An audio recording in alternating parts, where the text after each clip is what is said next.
Morning, everybody. Welcome to It's Okay Not to Be Okay, the first session of this year. My name is David King, and nice to meet you all. I wish I could see all your faces, but we are unable to.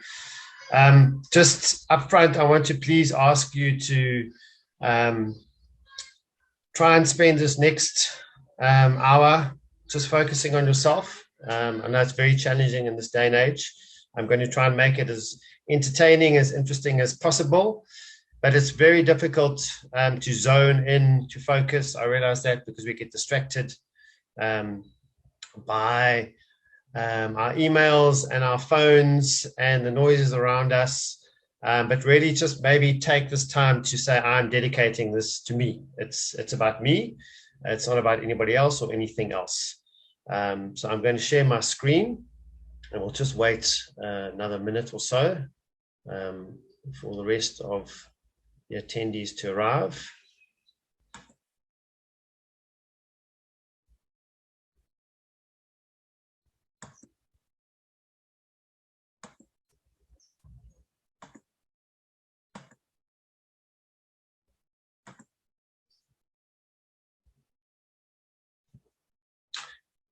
Right. So up front, I want to just make you aware that I want this to be as interactive as possible. And those of you who are probably regulars on these sessions may not be used to that, but that's my style. I don't like to yak. Well, I do. I do seem to like the sound of my voice, but I do like to engage. So I'm going to please try and draw you in. I want you to be brave and bold and to chat to me, and preferably to unmute rather than to use the chat, because it's difficult to access the chat while I don't have a sidekick to check the chats for me. So I'm going to really encourage you to participate, because the true learning really comes from group learning, because I can give input, and everything I'm sharing with you today is my version of the truth, and I want to gather insights from all of you, because we all have much to contribute. And at the end, I will tell you a little bit about myself and how I fit into the world. But let us get going. So hopefully you were drawn to this webinar because of its title, and it's a powerful title. It's a powerful statement. Personally, it's something that when I saw it, I realized I had one of those aha moments. And I know in the summary of what today is about, we're talking about it's okay not to be okay, and to give guidance on teams. Those of you who have teams, but primarily and most importantly, it is about you. So it has to start with us. It's pointless to even talk about how to engage with your team or how to help your team if you are unable to help yourself. So I'm going to keep on emphasizing this and keep on referring back to it, because it is vitally important that we have to spend time on ourselves. And there's so much beautiful research on feelings and emotions and anxiety. Yet the first step is we have to be honest with ourselves, because if we don't face what we are feeling, then any intervention after that's going to be pretty pointless. So let me help you and myself make more sense, because everything that I am going to refer to today is part of my journey. So it's a learning journey. I have not reached a destination, and I'm not going to ever reach a destination. And that's a good point, I think, for all of us to acknowledge up front. It's important to be raw. It's important to be real.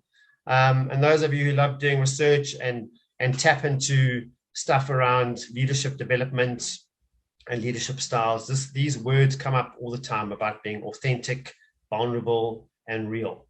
So we're going to also tap into that. But this image I wanted to present to you, because I feel that this is what the current world to me, and I'm sure to most people, looks like.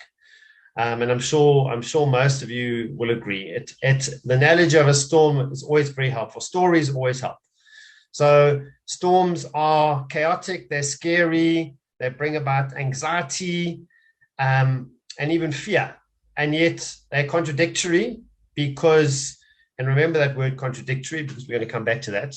They're contradictory because they are also absolutely stunningly impressive. They are beautiful, as in this photograph, and they bring rain and they bring change. So it's important for you to also, once again, acknowledge that you can be contradictory. You can feel more than one thing at the same time. And that was also an aha moment to me. We don't only have to feel one thing. We are complex beings. We're allowed to feel both scared and excited. And a good analogy of that is, I think, when you go for an interview, you're both anxious and nervous, and you're also excited about the potential of what could come. So as you can hear, what I'm trying to tell you is that we need to acknowledge that this is where we're at. This is the crazy, what we call in learning development now, a term called VUCA. It's a crazy term, and it's a crazy world that we live in. And what we really all desiring, I believe, and looking for is this. So I want to ask you all to please be brave and bold and share with me, if you look at that image, what comes to mind? What feelings and what thoughts come to mind? And don't leave me hanging, because then my voice is going to drone on forever. So who would like to just start the ball rolling and share with the rest of us as to what that image looks like, what that image feels like, or what words come to mind?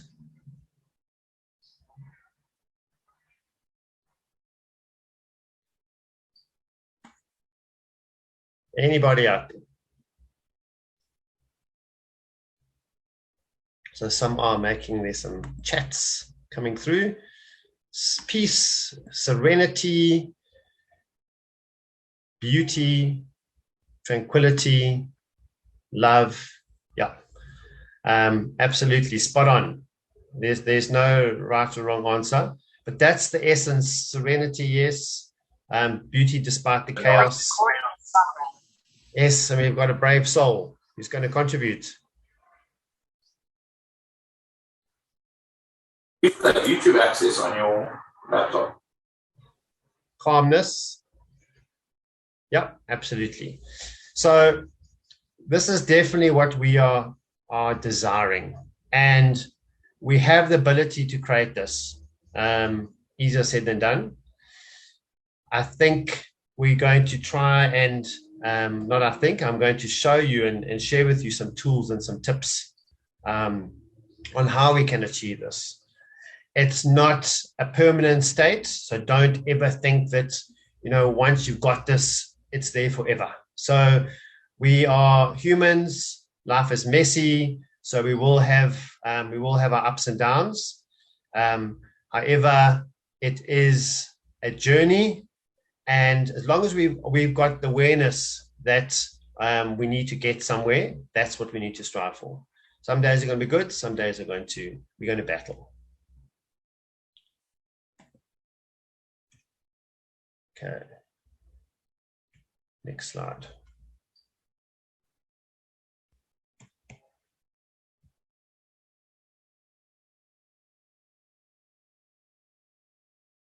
I'm just going to stop sharing and share again.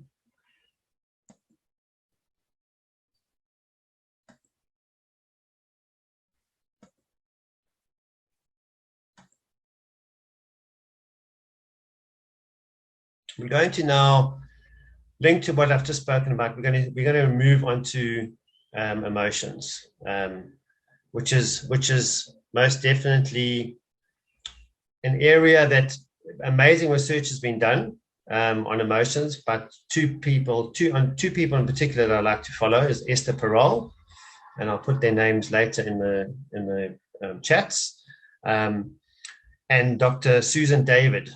both in the psychological field, and both are doctors. But what I love about what they share, they're taking academic language and bringing it into the world of the rest of us. So this is obviously an image of all the different types of emotions. And I'm sure at some stage we have experienced these. And sometimes when we're living in that crazy environment and that crazy storm and the things we've been through, and even from a South African context, I think often as South Africans, we want to do this because it's inherently something that things frustrate us and we need to express it. So I've always been a believer. My family always laugh at me because if I'm watching a particularly scary movie on TV, I get involved and I'm so focused that I will shout out and I'll scream and I'll show reactions. And my argument always is rather get it out than keep it in. And that psychologically makes a lot of sense because we need to actually get the emotions out. And research on emotions are that before we even get to what emotion is that emotions must pass through you. So you will experience emotion, but the danger is when we keep emotion within. So we got to find ways to let that emotion pass. So this is a lovely quote, not by a psychologist, by an actor called Will Smith. I'm sure you all know who he is. Human beings are not creatures of logic. We are creatures of emotion. And we do not care what's true. We care how it feels. And that makes a hell of a lot of sense. And that's a very good learning because we've always, I think, been taught that we are logical beings and with a little bit of emotion.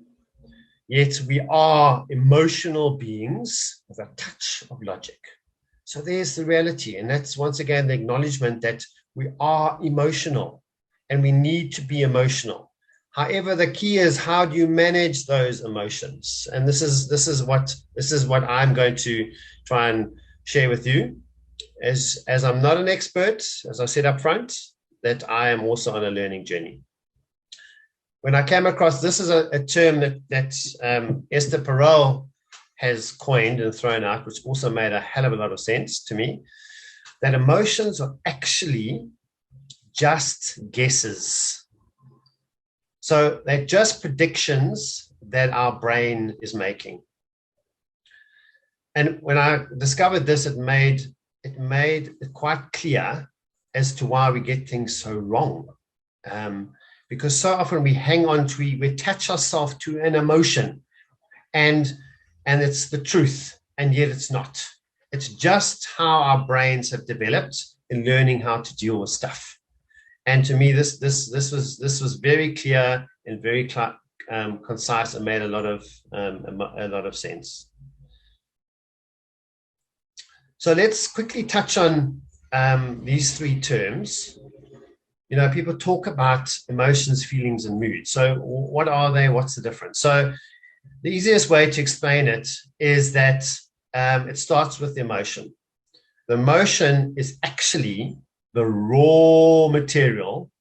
It's our reaction to what happens to us. So it's about time. So we move from emotion to feeling to mood, if you want to do it like that. It's an emotion, a feeling, a mood. So once the emotion hits us, it will then move on to a feeling, and those can also be true or untrue. And then it becomes a mood, which is short-lived. So they're all temporary. None of these should be permanent. And this is one of my lessons. And this is why when we hang on to stuff, it doesn't benefit us at all. The emotion and the feeling and the mood must pass. So you've actually got to literally psychologically talk yourself through an emotion and a feeling and a mood until it is passed. So when I discovered this too around the time, it also made a lot of sense. So emotions influence our health, our performance, our well-being, our motivation, our sense of fulfillment, and our decision-making. So they are critically important. They are so necessary. And they are so impactful if you see that. So it's so important then to understand and manage it. So much research has been done on, as we know, on our physical health. It's our mental health needs an equal amount of emotion, of attention, because we need both.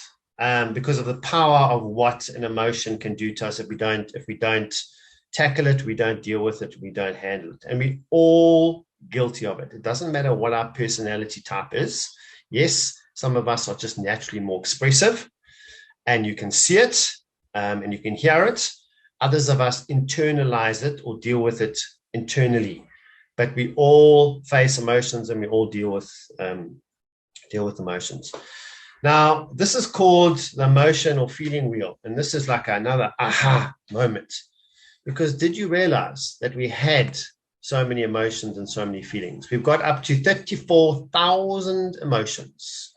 And I bet you probably could have only named probably 10. And how this, I'd love to spend a lot of time on this, but we don't have the time. But how the emotional wheel works is those emotions in the middle: anger, sadness, surprise, joy, love, and fear. Those are what they call our core emotions. All other emotions stem from that. And why this wheel is so helpful, because naming an emotion is key. That's where it starts. So when we are feeling something, we need to name it. That's the very first step, because only if you can name it, then you can deal with it. But we're so busy trying to ignore or suppress or quickly pass an emotion or feeling. We don't spend time in trying to understand, why am I feeling this and where did it come from? So this wheel is fantastic in that. And looking at this wheel, I'd love you just to have a quick squiz. I'd love you just to put in the chat or unmute and throw out some emotions or feelings at me. Where are you currently sitting at? And remember, you are permitted, you are allowed, you have permission to have more than one feeling, and your feelings can be completely contradictory. There's nothing wrong with that. So let's see what emotions and feelings you're currently dealing with. If you look at that list. So I've got anxious, hopeful, happy, stressed. See a myriad of contradictions: sadness, anger, scared.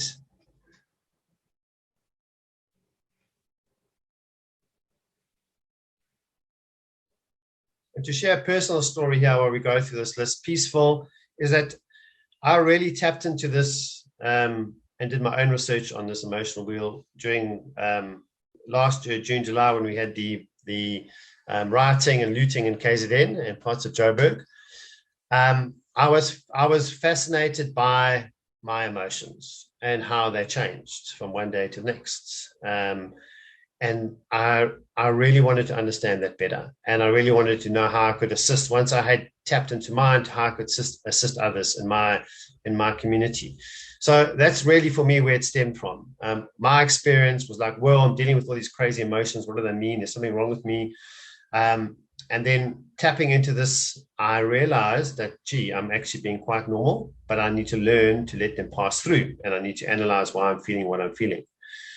Hopeful, powerless, very good, dismayed, sad, fearful, peaceful, scared. So as you can see, there's no right or wrong emotion, and all emotions are okay. So some of us have been taught that bad emotions, you mustn't deal with them. They're wrong. Don't feel them. Don't feel sad. Don't feel upset. Well, you do feel that. They're real. So you need to process as to why I'm feeling that. They are temporary. Always think, whatever I'm feeling now is temporary and it will pass. Just going back quickly to the wheel: irritated but hopeful, confused, annoyed. Love it. So those 6 are the core, and they are the strongest. As you move away from the core, they are less impactful and they are weaker. But you see how helpful it is in order to link back to where it's coming from. So if I'm feeling inferior or inadequate, look where it's stemming from. It's stemming from insecurity and fear.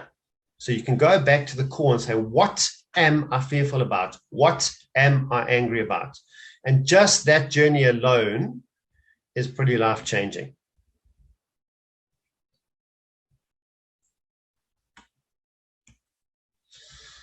Power of pause. So it's all very wonderful to learn these things, but let us also find practical ways on how we deal with it, because that's what we want. I'm sure you've attended many training courses in your past and sessions and webinars, and it's all wonderfully interesting. And then we go back to our life. So I'm a firm believer in give me something that I can use, give me something that's relevant, give me something I can take away, and give me something I can practice.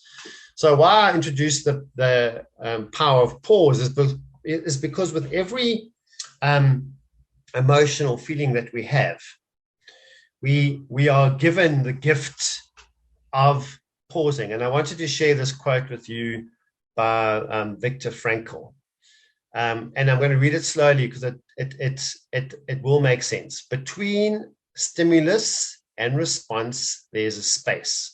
So when something happens to us, we actually have the ability to think before we react, but we've been built in to respond instantly. In that space is our power to choose how we respond. In our response lies our growth and our freedom. So I hope that makes sense. So when we are approached with an incident, an event, somebody is about to hit me, David, I have the space. Yes, it's milliseconds to react or to respond to that. So I have choices. I can stay still and be hit, or I can duck and the punch will miss me, or I can respond. And that's directly linked, obviously, to fight, flight, and freeze. But that is what it means, that we all have and actually have the power and the ability. But how do we do that? How do we pause, and what's going to trigger us not to react and not to respond? So this is a beautiful scene for me because this is my Africa, and it's for me it says so much. This picture, this image, and I want to now bring in two terms that are very necessary, which is self-care and resilience. So why are we raising this topic around it's okay not to be okay is because we need to acknowledge that some days we're going to have a bad day and some days we're going to have a good day. When we're having a bad day, what do we do about it? And that's where self-care kicks in. And self-care is not being selfish. Self-care is making sure that you look after yourself and that you by looking after yourself, you are then able to look after others. Without caring for you, you will have no chance of being able to care for somebody else. So before we get to what the outcome of that is, I wanted to help you with some concepts and also simplify these concepts. So when we're faced with the crazy world, as we all live in now, and I'm sure you can list all the things that are top of mind, and that might be a nice opportunity to put in your chat. What are the things that are top of mind that are stressing you at the moment? Okay, let's be raw and real here. What, if you had to write them down on a piece of paper, what are the two top things that are on your mind, that are probably keeping you up, that are making you anxious, that are making you worried, that you wish you could find a solution for?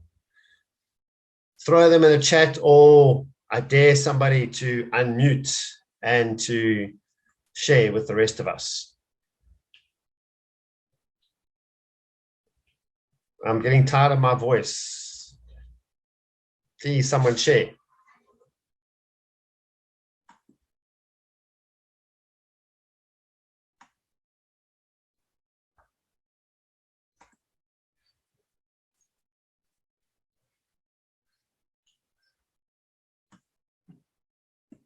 Okay, so I've got well-being of children, top of mind. Thank you, Amanda. What is top of mind? Exams, sorting out my house. How many of this, just think about all the problems that are floating around your head. My mom's health, my husband's health. These are all real, legitimate concerns. Money, thank you, and keeping family safe. Money woes. Edwina, I hear you. I join you. I raise you. workload, my health, financial worries.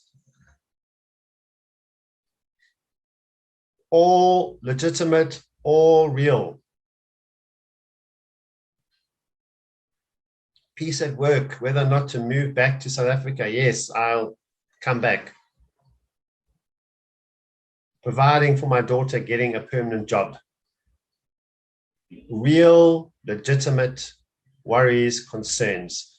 And some of them, which is very powerful, some of them you have control over, and some of them you do not.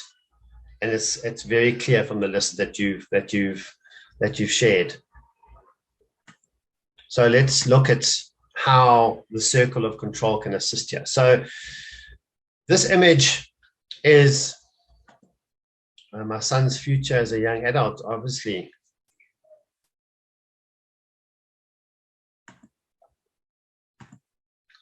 Circle of control. So the circle of control, let's start on the outside. The circle of concern is everything we worried about in the whole wide world. Okay. Big macro stuff. The circle of influence is the stuff that we don't have direct control on, but we possibly could influence in some way. But it's the circle of control in the middle is really the only space that we should be living in and stressing about and worrying about and not stressing about, dealing with and facing. The other two circles, there's very little we can do if first of all, we haven't looked after ourselves. And a lot of what's in the other two circles, we are unable to impact directly. So let's look at some examples. Outer circle, the gray circle. Macro, the weather, world peace, government policy, death, traffic, celebrities' opinions and behavior, what's going on social media, the outcome of the sports match. Or just think about it. We so often spend our heads and our time and our discussions around these topics, and yet they are out of our control directly.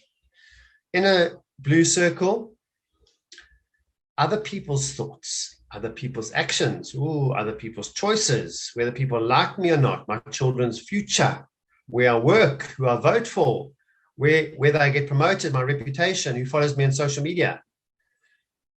My commitments, look at those. How much time do we spend there worrying about, especially what other people think about or other people's actions? Where we need to focus is in the core. My thoughts, my words, my actions, my reactions, my decisions, my attitude / mindset, my mood, my work ethic. Okay. So this was another aha moment for me. And it's something we need to keep on going back to. You almost need to print this out. And when you're worried and stressed about something, you need to look at it and go, do I have direct influence or control over that? So why am I spending so much energy? Because that's really what you're doing. You are oozing your energy into something that you don't have any control over. So where should your energy be focused? Inner core. My thoughts, my words, my actions, etc. And it's just to show you. So this is remember, this is not something we can do overnight, and we will fail at it. Some days will be good, some days will be bad, but it's the awareness of reminding ourselves to go back to where we are and where we need to be, and stop spending our time in the spaces that we can't be. And I'm sure you've all heard about the term mindfulness, okay, which has been around a long time, but it's just become on trend. So mindfulness helps immensely here, because mindfulness is saying just be in the moment. Okay. Stop stressing about stuff that is going to happen. Look at this. Look at that. There's the science behind it in an image. The things we worry about, a massive circle, things that actually can happen.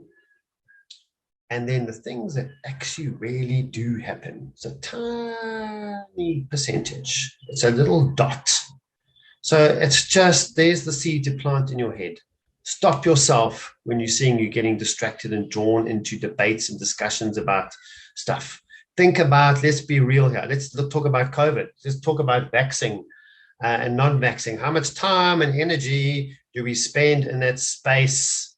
Let's worry about ourselves. If you want to be vaccinated, be vaccinated. If you're not, leave the people alone that don't want to be vaccinated? Why are you tapping into so much negativity and energy? So this is a quote from a research article, Grinnell, which is directly aligned to what we've just spoken about. Events in one's life, whether good or bad, are caused by controllable factors such as our attitude / mindset, preparation, and effort. And there's lots of amazing research on the moment around mindset. So mindset is really, and I would love to spend more time here because I'm very passionate about mindset. So they talk about two components to mindset. You either got a fixed mindset. In other words, you think the world's a terrible place and it's not going to change and will be like this, and that you can't change. Growth mindset is that I don't know what the future is going to be like, but I can adapt and I can change, and I'm going to do everything in my power. So in that circle of control within, I can work there. And that's what growth mindset. They also talk about an inner and an outer mindset when it comes to leadership. So how do we practically deal with this crazy world and all those emotions and all those feelings that you've shared with me, all those things that are top of mind in your head, all your worries and your anxieties? Is the first step really, and I haven't got it here, is really just to write them down. Psychologists say that is one of the most powerful steps we can do, because we sit with all these problems floating around in our heads, and we go to sleep thinking about them, we don't sleep effectively, and we wake up thinking about them. So write them down and then compare them to the circle of influence and the circle of control, and see where you sit. So the first thing is to breathe. And yes, there is power in breath and power in oxygen. And I'm sure you've heard this before. We've spoken about this for aeons, that people say, breathe, breathe. When we're upset, they say, take a deep breath. And it really works physiologically and psychologically. It works because we are taking an oxygen. And when we take an oxygen, it calms us, it slows us down, and it helps us to think clear. So when we are anxious, upset, angry, aggressive, we are lacking oxygen in our head because we're not breathing, we're breathing shallowly. So when you breathe in oxygen, you will calm down and you'll be able to think clearly. Backed by science. It's not lovely nonsense mumbo jumbo. So first step is, when you are stressed and worried and anxious and not okay, breathe. Go and spend 5 minutes breathing. And I mean, you can Google it. There are lots and lots of different techniques. And especially they call it the 4 square breathing. And what I've been taught, I do yoga, and yoga's taught me amazing things. But you don't need to do yoga to learn to breathe. So when you breathe, you need to inhale. It's difficult to show you on camera, but when you inhale, and whether you breathe through your mouth or nose, it's not serious. So, but when you breathe and you take in 4 deep breaths, and be conscious of pushing your stomach out. So let me stand and show you. Why not? Let's demonstrate. So you breathe in, push your stomach out. And when you breathe out, you push your stomach in. And what you are really doing is you are filling your stomach and your lungs with oxygen. And when you're breathing out, you are exhaling and removing that oxygen.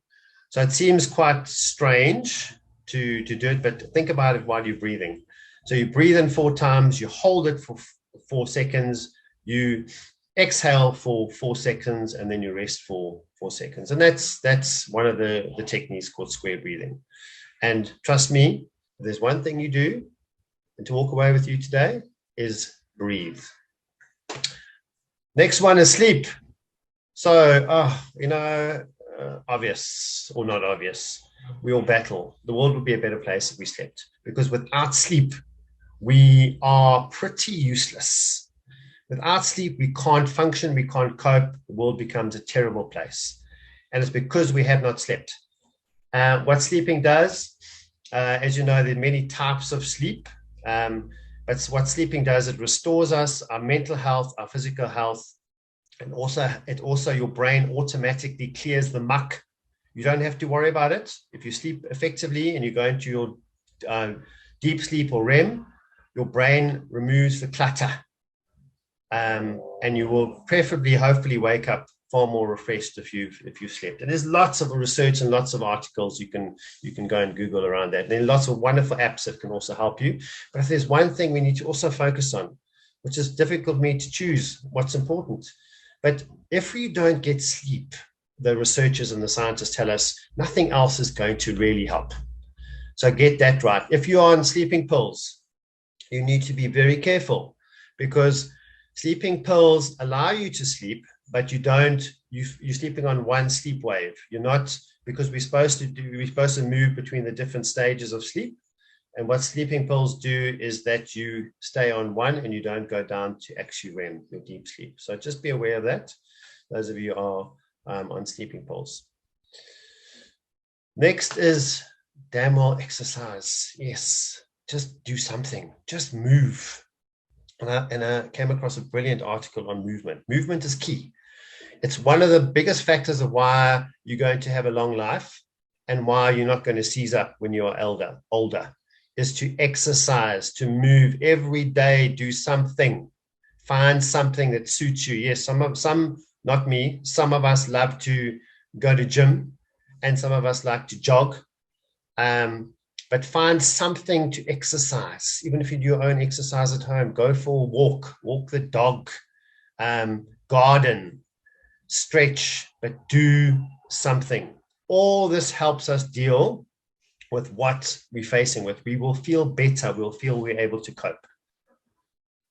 And then the obvious ones: eat, drink, and be merry. No, eat, drink, and be healthy. Well, I think you will be merry. So we got to, drink flipping water, drink that damn glass of water. Don't claim, I have tea, I have coffee, I have my gin and tonic, there's water in there, because no, it doesn't count. You actually have to drink water. And a lot of research around that, all sorts of different views, but drink as much water as possible, 6 to 7 glasses a day.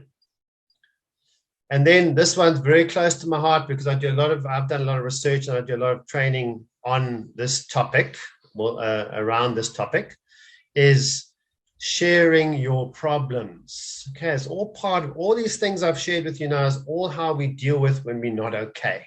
So we need to think, right, I'm not okay today.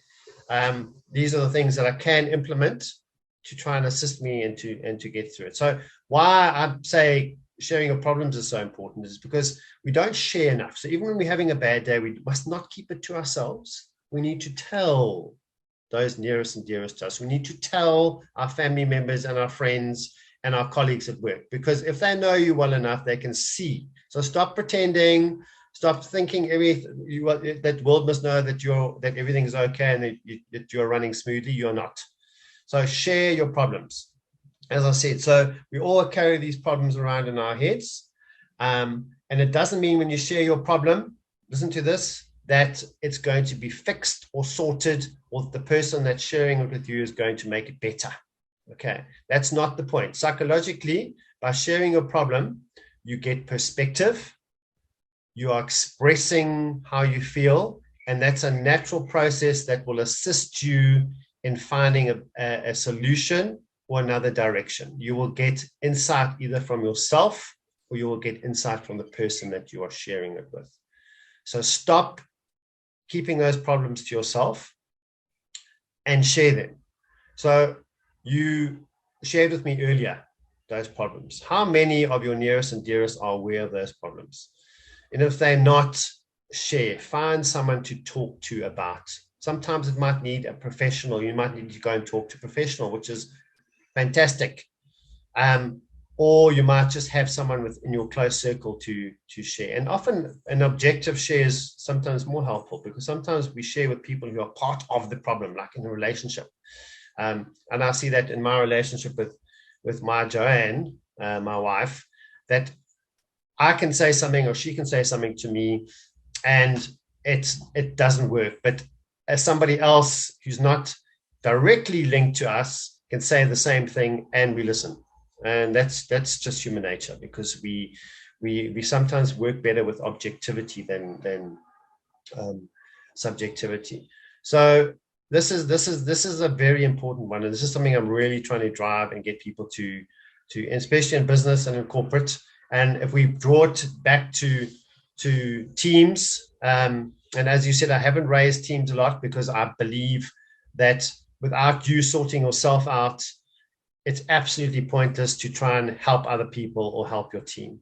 So you need to create the environment in which people feel safe. And there's a lot of work around psychological safety. So you need to create the environment where people can share and people can talk.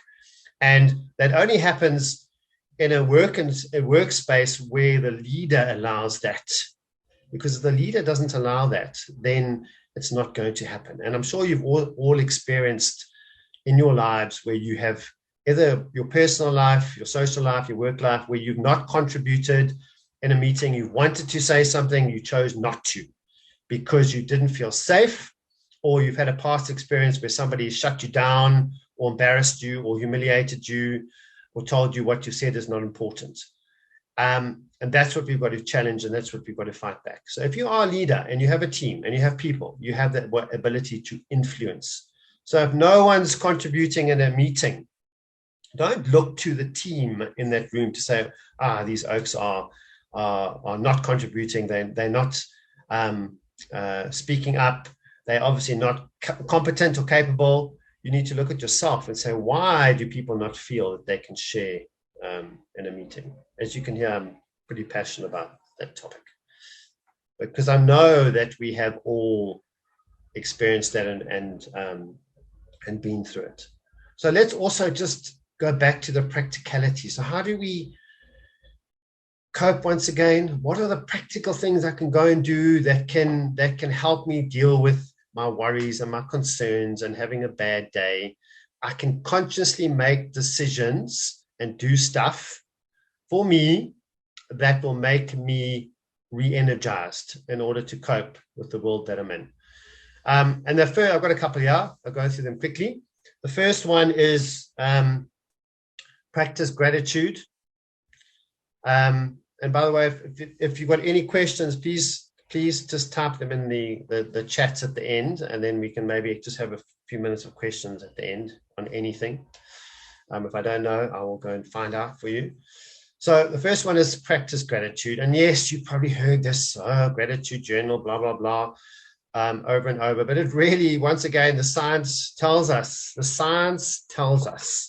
that by being grateful, instead of worrying about the things we don't have, let's appreciate the things we do have. And it becomes a habit. So it really does make sense if every day we try and go, especially when you're lying in bed and you're thinking, oh, this life is awful, I'm so worried, I'm so stressed. Shift your mindset and go, yes, that's reality, but what am I grateful for? What have I got? I've got a bed. I've got a roof over my damn head. So even if it's as basic as that, start there. Now I'm shouting again because I'm getting excited. A morning routine. This is something I haven't been able to get going, but as I said to you, remember, I'm on a journey like all of us. So I need constant reminding too. So a morning routine, why they say routines are, this was an eye-opener for me because I don't like structure and routines. When someone says to me, do routine, follow the structure, I'm put off immediately. But what the science says about routine is it actually is comforting. It brings comfort in a crazy world. So if you're a particularly anxious person, a routine is very helpful in the morning. So you know what to expect. Okay, because people, it's like waking up. They say waking up at the same time is actually very important every day. That's a routine. Having a glass of water as soon as you wake up, even if it's your glass of coffee, your cup of coffee after that. Do some stretches, make your bed, move your body for 15 minutes, have a soulful breakfast. In other words, and there's lovely research around conscious eating and soulfulness. It's about appreciating what you're eating. That's another day, another story for another day. And then keep off social media, please. I suffer from FOMO. I often will have my phone and my laptop and the TV and even the radio. It sounds terrible, but yes, I have all four going sometimes because I want to keep in touch, which is wrong because we can't focus. So get off that social media. Be disciplined in saying, I'm only going to look at I'm not going to wake up and take my phone and look at my socials. I'm going to give myself an hour break. I hope some of these are you can relate to them because I think we often all fall into these traps. Sunshine, yes, get some sunshine. Get out there, get some vitamin D. And this one, this one I've committed to. I need to do this. I've always been someone who has thought that if it is uncomfortable, it means I must not do it. And yet it should be the polar opposite. If I'm feeling uncomfortable about something, then I should be tapping in to find out why I'm uncomfortable. And maybe I need to take a risk and take a chance. So choose to do one thing you have never done before. I'm not every day. These aren't tips. These aren't daily tips. These are just in general. Say, I'm going to commit to something I've never done before. I'm going to hike. I'm going to go to a nature reserve. I'm going to read a book. I'm going to commit to watching one motivational talk on TED Talk a month. It's endless. I'm going to skydive. I'm going to climb a mountain. I'm going to learn to play a musical instrument. Do something that challenges us. So mentally, psychologically, they say learning a new task is very powerful. It makes us more intelligent, and it also instills peace and calmness. Practice positive self-talk. A huge worldwide human being issue that we have is negative self-talk. So you've got to learn to tackle this. So when it raises its ugly head, you need to push it away, let it pass through. Don't deny it. What am I saying? What am I saying about myself? Why am I saying about myself? Is that true? No. Mindfulness, breathe. How many of you say nice things about yourself, catch yourself when you notice this negative self-talk and say, I don't do this anymore? And as people talk about this term mantra, also very on trend, very popular. Find a mantra to say, I've got a mantra. I don't call it a mantra, but what I've tried to tap into is to say, just show up. I don't know where it's going to go, what it's going to lead to. I might be nervous about doing it, anxious about doing it. I don't know what's going to happen, but let me just show up and see what happens. It's almost like must see it as to be curious and to rather go and discover and find out rather than going, I'm not going to do it. Go and see what it's about. Then you can make a choice. Then you can decide. Yawn. Yep, yawning is releases tension, and very importantly, with linked to yawning is sighing. So don't sigh, and that's something I learned. I worked for Mr. Price for many years, and they ran a wonderful course called Leading Self, and in that program they speak about sighing, because what sighing does is a trigger to the brain to produce cortisol. Now, cortisol is a hormone that makes us anxious and worried. So when you sigh, you are triggering something in your brain, something's wrong. There's a fight, flight, or freeze. How you resolve this is that you have to just take in oxygen. So if you are a sigher, first of all, try not to sigh, but breathe. Take in oxygen, and that's an antidote for cortisol. It actually kills cortisol. So do you see why this stuff is so exciting? Because it's backed by neuroscience, it's backed by science. It's no longer mumbo jumbo nonsense. So use oxygen to kill stress and anxiety. Take a walk in nature, practice meditation. That might be something that you have never done before. To add to your list, go and practice meditation. Very powerful, wonderful apps. Move your body, which we've already touched on already. So find something, but here's some practical everyday stuff. So if you don't have the ability to get out and go and exercise or go and hike or go and ride a bicycle, take the furthest parking, which I really battle with. I'm the guy that I must park right outside the front door, and I'm not waiting for parking either. So that's often is the contradiction. I demand to have a close parking, but I'm not prepared to wait for it. Every time you go to the toilet, do 5 squats, stand on one leg and brush your teeth and do bicep curls with your grocery packets. Okay, so there's never an excuse, because why do we stop? Why do we not do all these things? Anyone want to share what stops us from doing all these things? What do we say to ourselves when we say, right, I'm going to start exercising once a week, or I'm going to garden again, I'm going to start knitting again, I'm going to start reading again, or I'm going to start walking again? What excuses, you can pop it in the chat, what excuses do we use that stops us? I love your comment, Pamela. Love that. Sitting at the robot too. There's opportunity about doing that when we're stuck in traffic, instead of being irritated, saying, wow, I have the opportunity to meditate, to breathe, to do something, to write down my problems, etc. Yes, Kim, absolutely. Busy day, Tracy, busy day, I'll do it tomorrow. There's no time. I'm tired. I'm waiting for another one that always comes up. What stops us from doing all these things? What excuses do we throw out? I will get to it. I'm a parent now. I've got children. I've got responsibilities.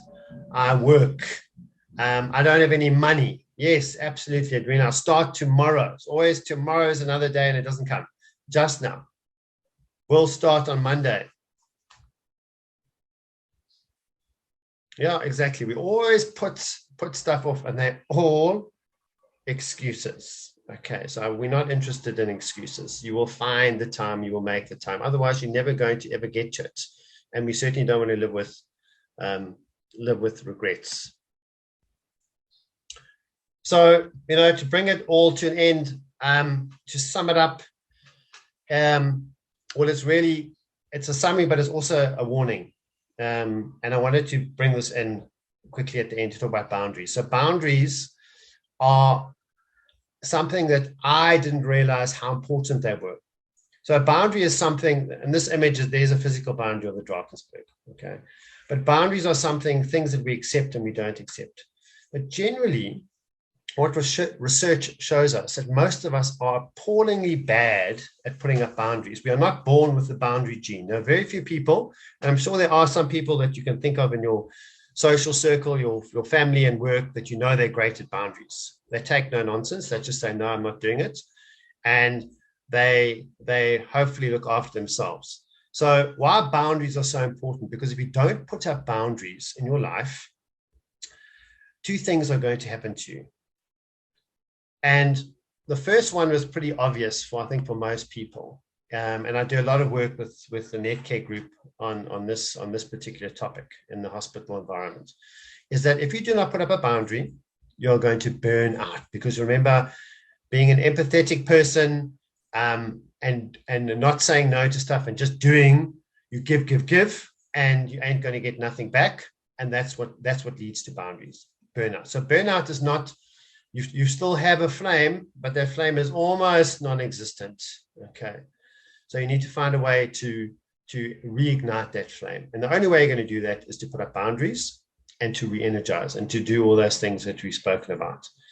What floored me was that what also happens if you don't have boundaries is resentment.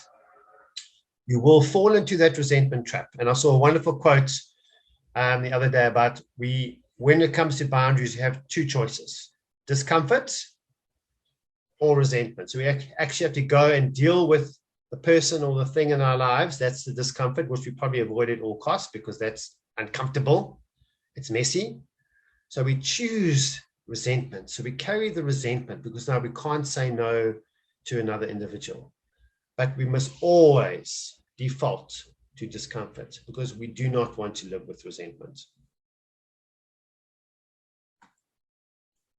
So here's 2 quick hints and ideas and practical solutions to how to deal with it, and a lovely description. So walls keep everybody out, boundaries teach people where the door is.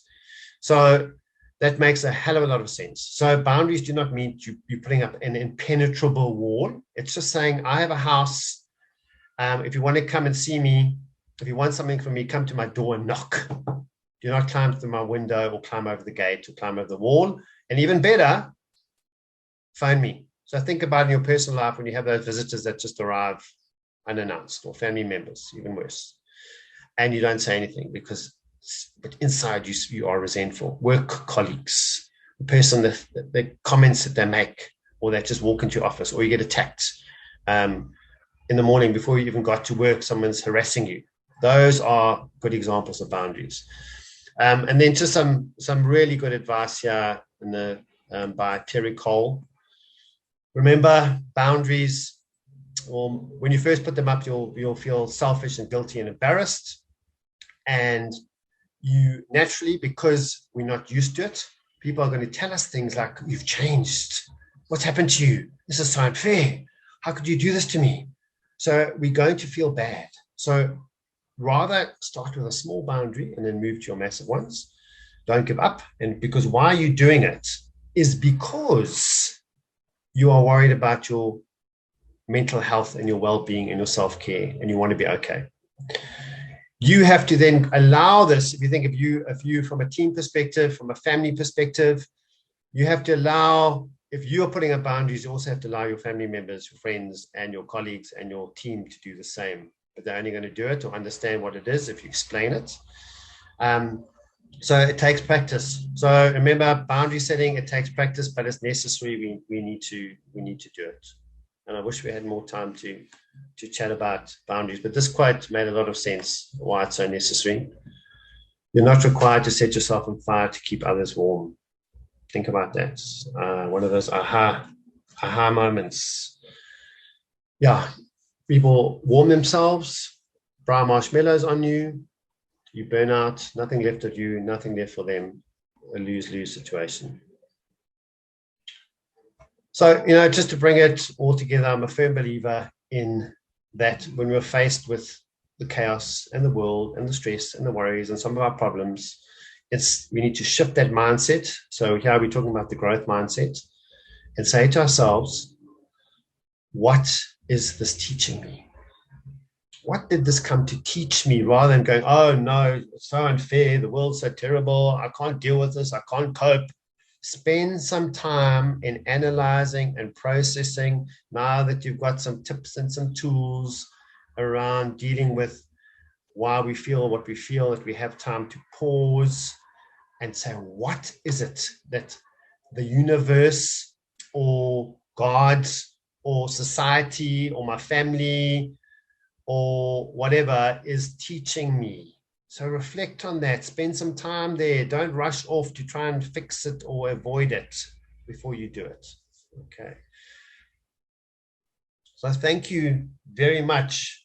I'm very time conscious because I know you're all busy people and you need to rush off and find your ways to re-energize. And I'm granting you, those of you at work, you're allowed to have the rest of the day off to go and find your energy. And if you have any questions, there are my details. David King. You can find me on socials, on Facebook, on LinkedIn. You can track me down and chat to me. I'm always there, and I love to chat. I love to connect, and I love to see people in real life. Thank you very much, everybody, for your comments and for participating. And yeah, I wish you all of the best, and I hope you'll have some nuggets of information to take away with you. Cheers, everybody.